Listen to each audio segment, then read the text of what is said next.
Labour's leader in Scotland will step down next month after his party lost out to the SNP at last week's election.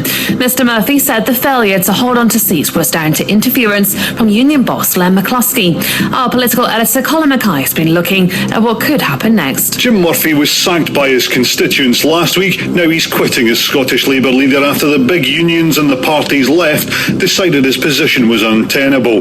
But if Labour's to recover in Scotland, they'll have to back Kes Dugdale, probably to next year's Holyrood election and beyond. This is a party in trouble. Its submerged holiday company Thomas Cook received millions in compensation from a Greek hotel where 2 British children died of carbon monoxide poisoning. Last week, an inquest jury concluded the firm had care over a faulty boiler. The Church of Scotland's voted in favour of allowing people in same-sex partnerships to be called as ministers and deacons. The decision was made at the General Assembly in Edinburgh yesterday. The outcome is the culmination of years of deliberation within the Church. We're being encouraged to sign up to a scheme to allow our leftover blood samples to be used in medical research.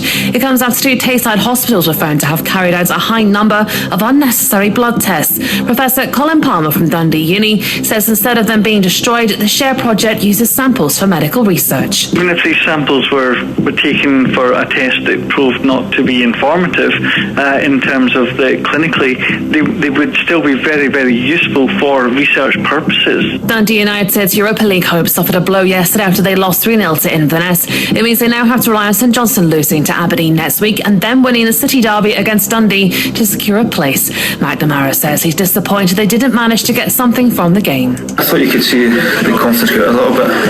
Obviously we made changes as well to try and get back into the game with ourselves a bit more open. But it was a game we had to try and get something from.